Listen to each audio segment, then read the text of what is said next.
जीत के अल्फाज YouTube channel में सभी विद्यार्थियों का बहुत बहुत स्वागत है। गणित की दैनिक ऑनलाइन क्लासेस काफी नया टॉपिक। पिछले जो वीडियो थे हमारे बात कर रहे थे केंद्रीय प्रवृत्ति के माप का, पूरा आपको विस्तार से बताया है, परिभाषाएं फॉर्मूले सब कुछ बताया है। फिर अपन ने बताया कि आपके सिलेबस में क्या है उनके बारे में चर्चा की थी। आपके सिलेबस में है समांतर मध्य दे रखा है। अब समांतर मध्य की 3 विधियां थी, प्रत्यक्ष विधि से, कल्पित माध्य विधि से और परदेशीय विधि से। आपको पूरा उनके बारे में विस्तार से फॉर्मूले बताए थे और प्रश्न भी आपको हल की। पिछले वीडियो आप पूरा देख सकते हैं, पूरा आपको इसमें चर्चा की हुई। आज उसका जो अगला भाग जो आपके सिलेबस में है माध्यक का, जिसको माध्यक भी बोलते हैं, उनके बारे में आप चर्चा करेंगे। उनमें भी क्या होता है कि अवर्गीकृत जिसमें कोई वर्ग नहीं दे रखा है, उस पर 2 प्रश्न बनेंगे। एक तो बनेगा श्रेणी, जब अपन को श्रेणी दे रखी, एक पूरी सीक्वेंस दे रखी, सीरीज दे रखी अपन को, और दूसरी बारंबारता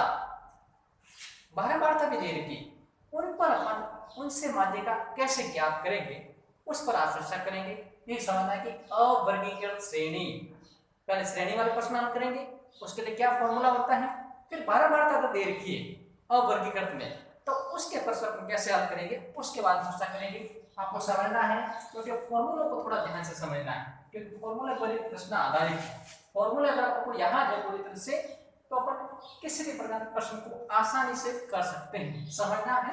फिर भी आपको किसी प्रकार की समस्या है, आप हमारे कमेंट बॉक्स में कमेंट करके समस्या का समाधान प्राप्त कर सकते हैं। सबसे पहले अपन देखते हैं कि अवर्गीकृत श्रेणी। अवर्गीकृत श्रेणी अगर दे रखी है अपन को, उस समय पर माध्यिका कैसे ज्ञात करें, उससे लिए अपन माध्यिका ज्ञात करनी है। अब उसमें क्या होगा, अपन को श्रेणी दे रखी है, तो श्रेणी में कभी विषम संख्या भी हो सकती है या सम संख्या भी हो सकती है, 2 स्थिति आएगी। तो उसके लिए अलग अलग फॉर्मूला है माध्यिका ज्ञात करने के लिए। माध्यिका को अपन m से भी लिखेंगे, मीडियन के रूप में अंग्रेजी में इसको व्यक्त करते हैं संकेत के रूप में। तो सबसे पहले अपन लिखते हैं विषम संख्या के लिए। जब अपन को विषम संख्या दे रखी श्रेणी की, मतलब संख्या को गिनेंगे और विषम संख्या दे रखी, इस प्रकार देखिए 1 2 3, जैसे कोई श्रेणी दे रखी। अब विषम संख्या कौन सी है, 1 2 3, मतलब कुल 3 संख्या दे रखी। अब 3 क्या होता है, विषम। तब अपन इसका फॉर्मूला क्या लगाएंगे, अगर अपन को 4 दे रखी है, मतलब टोटल 4, ये 4 नहीं, कुल संख्या 4 वो सम हो जाएगी, तब उसका अलग फॉर्मूला होगा। अपन बात करें पहले विषम संख्या के लिए। जब अपन को विषम संख्या दे रखी है, तब इसका फॉर्मूला माध्यिका ज्ञात करने के लिए, तो माध्यिका बराबर हो जाएगा, इसको अपन m से दर्शाएंगे, n + 1/2 का पद। जब अपन को आंकड़ों की संख्या जो श्रेणी विषम संख्या में दे रखी है, तब ये फॉर्मूला लगाएंगे n + 1/2 का पद। n इसमें हो जाएंगे पद कितने देर के, n, जहां n हो जाएगा पदों की संख्या, कितने पद है, पदों की संख्या 1 1 2 1 3 कितने पद देते हैं वो हो जाएगा। ये विषम संख्या के लिए। दूसरी अगर अपन बात करें सम संख्या के लिए, सम संख्या, तब उसके लिए अपन माध्यिका ज्ञात करने का फॉर्मूला दूसरा है माध्यिका। तब ऊपर इसमें माध्यिका कैसे ज्ञात करेंगे, सम संख्या अगर दे रखी है, तब उसका फॉर्मूला है n/2 का प्रेक्षण, इसमें प्रेक्षण आ जाएगा, प्लस n/2 + 1 का प्रेक्षण बटा 2। ये फॉर्मूला आपको सम संख्या के लिए लगाना है माध्यक का ज्ञात करने के लिए। n/2 का प्रेक्षण, यानी n तो वही पदों की संख्या इसमें भी है, n पदों की संख्या है, कितने पद दे रखे हैं, तो n इसमें पदों की संख्या है, तो n/2 का प्रेक्षण प्लस n/2 + 1 का प्रेक्षण। इनको सरल करेंगे, फिर 2 का भाग देंगे, तो अपने माध्यिका ज्ञात हो जाएगी। इसमें n + 1/2 कौन सा पद देख के लिखेंगे, वो अपनी माध्यिका हो जाएगी। ये जो अपन को श्रेणी दे रखी है विषम और सम संख्या में, तो ये 2 फॉर्मूले काम आ जाएंगे। अगला जो बात दे रखी है, अगर अपन को बारंबारता बंटन दे रखी है तब अपन को क्या करना है, बारंबारता बंटन के लिए 4 चरण है, 4 स्टेप है, उसको अपन को ध्यान रखना है। फिर अपन उससे माध्य का ज्ञान कर सकते हैं। बारंबारता बंटन, बारंबारता बंटन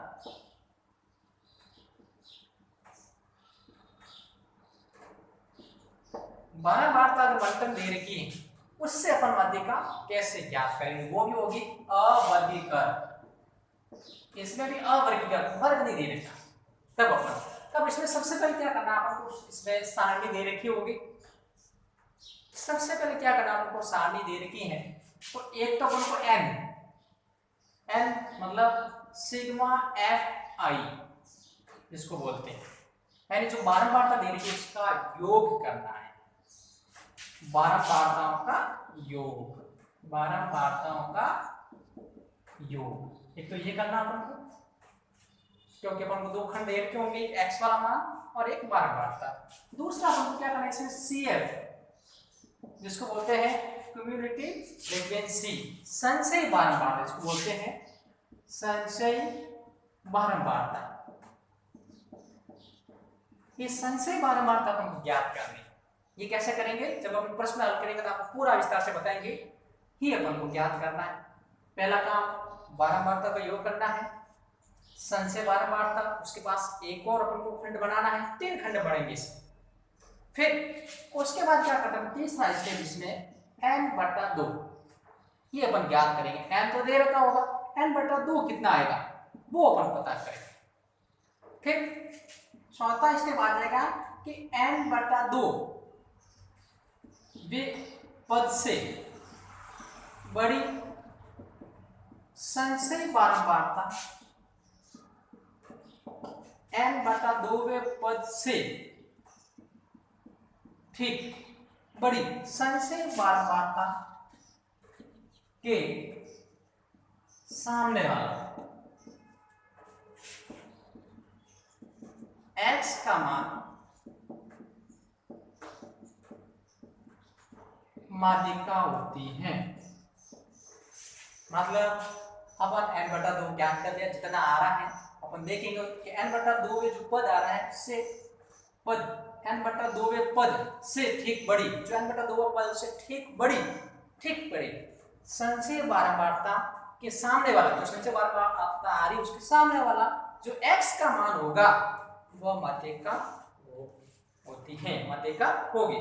तो ये है अवर्गीकृत बारंबारता बंटन की जो नियम है, जो इसके स्टेप है, अपन प्रश्न हल करेंगे तो काम में आएगा। 4 स्टेप उनको ध्यान रखना। अब अपन प्रश्न लेते हैं, आपको पूरा समझ आ जाएगा। एक प्रश्न करेंगे तीनों का तो पूरा आपको क्लियर आ जाएगा, क्योंकि प्रश्न करना जरूरी है, बिना प्रश्नों के अपन समझ नहीं पाएंगे। सबसे पहले अपन लेते हैं विषम संख्या वाले एक उदाहरण लेते हैं। जैसे एक छोटा सा उदाहरण लेते हैं अपन, श्रेणी अपन को दे रखी है इसमें, हाँ 2 4 6 8 10 12 और 14। अब ये तो क्या है, सीक्वेंस में दे रखी है, पूरा इसका क्रम दे रहा है, क्रम से, परंतु प्रश्न ऐसा नहीं आएगा। प्रश्न जो आएगा उसमें अव्यवस्थित मान दे रखे होंगे, इस प्रकार दे रखा होगा।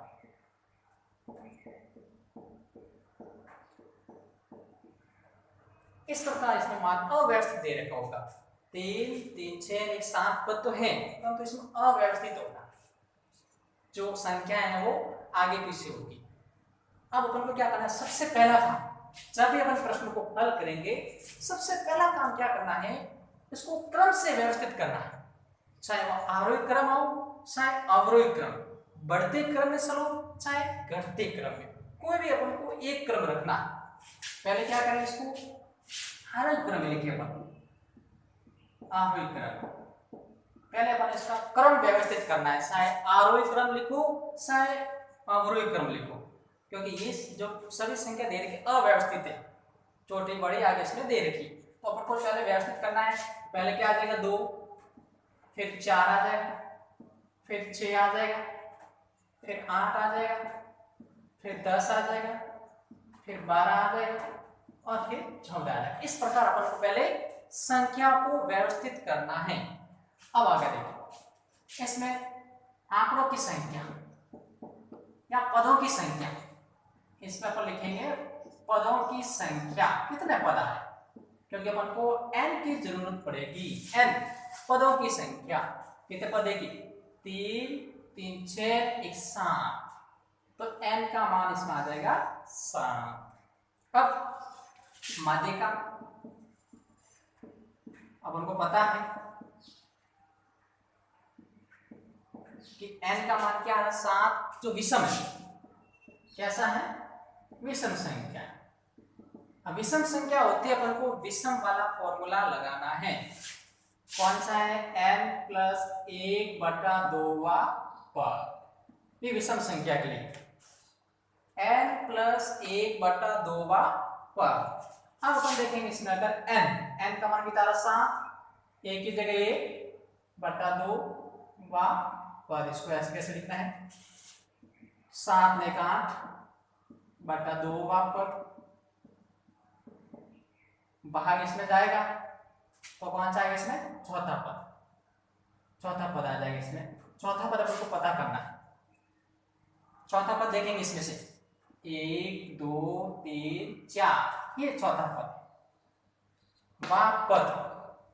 चौथा पद कौन सा है इसमें, 1 2 3 4 8 आ रहा है। इसका मतलब इसमें जो माध्य का होगी वो अपने आ जाएगी 8। माध्य का 4 या पद है, कौन सा पद क्रम से बता रहा है, तो चौथा पद देख रहा है इसमें से अपन 1 2 3 4, तो इसमें चौथा पद जो होगा वो इसके माध्य का, यहाँ अपने 8 आ रहा तो 8 माध्य को। इस प्रकार अगर विषम संख्या दे रही तो अपन प्रश्न को हल इस प्रकार कर सकते। अगर अपन को सम संख्या दे रही ये आप देख सकते हैं, प्रश्न को आप आसानी से पूरा समझ सकते हैं जब अपन को विषम संख्या दे रही। सम संख्या का एक उदाहरण करते हैं, आपको पूरा समझ में आ जाएगा। इसको भी अपन, उसका भी अपन को फॉर्मूला समझना है। फॉर्मूला अगर आपको समझ में आ गया है तो अपन पूरा प्रश्न है वो हल कर सकते हैं। इसमें एक संख्या आगे बढ़ा सकते हैं, जैसे 16 लिख लेते हैं तो सम संख्या बच जाएगी। तो सबसे पहला तरीका तो वही है, इसमें भी अपन को क्रम व्यवस्थित करना, आरोही क्रम। आरोही क्रम भी लिख सकते हैं अपन, बढ़ते क्रम और घटते क्रम कोई भी लिख सकते हैं। पहला काम अपन को क्रम से व्यवस्थित है, तो 2 4 6 8 10 12 14 और 16 एक अपन बढ़ा दिया तो ये सम संख्या बच जाएगी। अब इसमें पदों की संख्या, मतलब n का मान देखिए 1 2 3 4 5 6 7 8 कैसी है, सम संख्या, ये अपन को लिखना है। आरोही क्रम में लिखने के बाद पदों की संख्या n, उसकी अपन को जरूरत पड़ेगी और उन पदों को गिनना है, कितने पद आ रहे हैं 8 क्या है, सम संख्या है। अब अपने दिमाग में सम संख्या वाला फॉर्मूला आना चाहिए। तो माध्य का बराबर क्या है, n/2 प्रेक्षण या पद एक ही बात है, प्लस n/2 प्लस 1 प्रेक्षण या पद, प्रेक्षण पद एक ही है, बटा 2, ये ध्यान रखो। तो देखिए इसमें n कितना 8/2 प्रेक्षण प्लस 8/2 प्लस 1 प्रेक्षण बटा 2 आ जाएगा। अब सरल करते हैं, 2 का भाग इसमें 8 में 4 बार और 2 का भाग 8 में 4 बार। तो देखिए 4वां फ्रैक्शन, चौथा फ्रैक्शन देख रहा है 1 2 3 4, चौथा फ्रैक्शन कौन सा है 8, तो यहाँ अपन लिख लेंगे इसमें 8, फिर 4 और 1 ये 5, पांचवा फ्रैक्शन कितना है 1 2 3 4 और 5 कितना 10 और बटा 2 है अपने पास, ये 2 में से लिखने, यहाँ से 4वां फ्रैक्शन 1 2 3 4, चौथा फ्रैक्शन अपन को लिखना है, फिर 4 में 1 5, पांचवा फ्रैक्शन गिनना वापस, पांचवा फ्रैक्शन बटा 2, दोनों को जोड़ देते हैं, कितना हो गया 18, जोड़ लेते अपन यहाँ, कितना हो गया 18 बटा 2, भाग देंगे कितना आ गया 9। तो अपनी जो माध्यिका होगी, माध्यिका आ जाएगी 9। तो अपन यहाँ लिखेंगे कि माध्यिका बराबर 9। इस प्रकार अगर अपन को सम संख्या दे रखी है तो अपन इस प्रकार प्रश्न को व्यवस्थित तरीके से सरल कर सकते हैं। फॉर्मूला अपन को याद रखना जरूरी है और फिर अपन को भाग देना है, जोड़ना है, वही माध्यिका हो जाए। ये तो जब अपन को श्रेणी दे रखी है तब अपन प्रश्नों को इस प्रकार हल कर सकते हैं। अब अपन को अगर बारंबार का बंधन दे रखा है तब अपन प्रश्नों को हल किस प्रकार करेंगे वो भी आपको समझना है। उसमें भी बहुत आसान तरीके से आप समझ सकते हो, उसको भी थोड़ा सा ध्यान रखना है तो आप उनको पूरा समझ सकते हैं, क्योंकि उसमें सारणी दे रखी होगी और उसमें अपन को संशय बारंबारता है वो ज्ञात करनी पड़ेगी। जैसे एक अपन एग्जाम्पल लेते हैं, पूरा समझ में आ जाएगा। सारणी दे रखी है आपको, जैसे यहाँ लिखा है बच्चों की संख्या, इस प्रकार एक सारणी दे रखी है। यहाँ बच्चों की संख्या है, यहाँ संख्या लिख लेते हैं और यहाँ आ जाएगी बारंबारता। मतलब यहाँ अपन लिखते हैं x, जो आंकड़े कोई भी हो सकते हैं, और ये बारंबारता, ये x आई और ये f है। अब यहाँ x जो दे रखा 0, 1, 2, 3, 4, 5 और 6, इस प्रकार आपको आंकड़े दे रखे। फिर 10, 35, 27, यहाँ 10, 35, 27, 17, 6, 3 और 2, मतलब ये अपन को बारंबार का बंटन दे रखा है और वो भी अवर्गीकृत, जिसमें कोई वर्ग अंतराल नहीं दिया। इससे अपन माध्यिका ज्ञात कर लें। तो इसमें क्या करेंगे, सबसे पहले अपन को 3 खंड बनाने, सारणी बनानी है जिसमें 3 खंड बन जाएंगे। ये काम अपन को करना है। यहाँ x, यहाँ f आई, यहाँ x आई, और यहाँ अपन CF लिखेंगे, संशय बारंबारता, कम्युनिटी फ्रीक्वेंसी। और जो अपन जितनी अपन को पंक्तियां दे रखी उतनी पंक्तियां बनानी है, फर्स्ट में अपन आसानी से कर सकते हैं। जैसे लिखा 0, 1, 2, 3, 4, 5 और 6, यहाँ 10, 35, 27, 17, 6, 3 और 2, ये तो अपन को दे रखा है। और संशय बारंबारता को ज्ञात करनी। तो सबसे पहले मैंने आपको बताया इसमें क्या करना, अपन को बारंबारता का योग करना है, जिसको अपन n लिखेंगे, जिसको सिग्मा एफ आई से भी दर्शाते। एक ही बात है, n लिखो से एफ आई। हम इनको जोड़ना है तो लेके जोड़ करते अपन 5 और 7 12, 12 7 हो जाएंगे 19, 19 और 25, 25 3 28, 28 और 2 30, हासिल के 3 हो जाएंगे, 4 7 7 में 8 तो 10, मतलब 100 आ जाएगा। तो n टोटल इसका योग 100। अब इसमें भी अपन का योग 100 आना से संशय बारंबारता, कम्युनिटी फ्रीक्वेंसी सबको अपन के साथ जोड़ता जाएगा। अब ये कैसे ज्ञात करेंगे, आपको देखना है कि जो पहला वाला दे रखा है, पहले वाला जो अपन को पद दे रखा है उसको वैसा वैसा लिखना है। ये ध्यान रखना, 10 है ऐसा कोई भी हो। फिर इसमें तिरछा जोड़ते जाना है। 10 में अपन 35 जोड़ना है तो कितने हो जाएंगे, 45 हो जाएंगे। अब 45 में अपन को 27 जोड़ के लिखना है। अब अलग से पूरा व्यवस्थित तरीके से सरल करना है, जल्दबाजी बिल्कुल नहीं करें। 7 5 12, हासिल का 1 6 1 7, 72 हो जाएंगे। तिरछा जोड़ना है। अब 72 में अपन 17 जोड़ेंगे तो 9 और 89 हो जाएंगे। फिर इसमें अपन 6 जोड़ेंगे तो आपको पता ही 95 हो जाएंगे। फिर अपन 3 जोड़ेंगे तो 98 हो जाएंगे, और फिर 2 जोड़ेंगे तो 100 आ जाएगा। मतलब ये योग और ये योग दोनों बराबर आना जरूरी है। ये एक विशेष बात याद रखना, जब भी अपन संशय बारंबारता ज्ञात करते हैं तब जो अपन आंकड़ों बारंबारता का योग किया वो, और जो कम्युनिटी ऑफ जो अपन फ्रीक्वेंसी निकाली है, संशय बारंबारता निकाले, उसका लास्ट वाला मान दोनों बराबर आ रहा है। अगर बराबर नहीं आ रहा है तो या तो इसमें गलती आ रही है या इसमें गलती, ये दोनों बराबर होना जरूरी है। ये विशेष ध्यान, इसको तिरछा जोड़ते जाना है, मान आते जाएंगे। फिर उसके बाद क्या करना, आपको क्या लिखना है कि n बराबर अपने पास आ रहा 100। यहाँ n बराबर कितना आ रहा है 100। फिर मैंने आपको बताया था कि n बटा 2 ज्ञात करें, n बटा 2, तो यहाँ आ जाएगा 100 बटा 2 मतलब 50, तो 50 आ जाएगा। अब तुमको देखना है 50 से ठीक बड़ी संख्या बारे में आता, देखिए 50 से ठीक बड़ी संख्या बारे में आता है, n बटा 2 बराबर 50 से ठीक बड़ी संख्या बारंबारता, संख्या बारंबारता।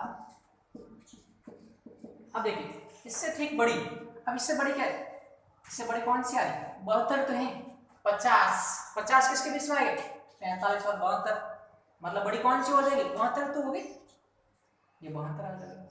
50 से ठीक बड़ी, अब देखिए 45, 50 इससे बड़ा है, उससे आगे वाली कौन सी संख्या है, 72 आ रही, तो बारंबारता, संख्या बारंबारता 72 के ठीक सामने x बराबर, उसके ठीक सामने वाला जो x का मान होगा, x का मान कितना आ रहा है 2, x बराबर 2, इसलिए माध्य का बराबर वो आ जाएगी 2 हो जाएगी। बहुत ही सरल है कि सबसे पहले क्या करना है, अपन को बारंबारता का योग करना है।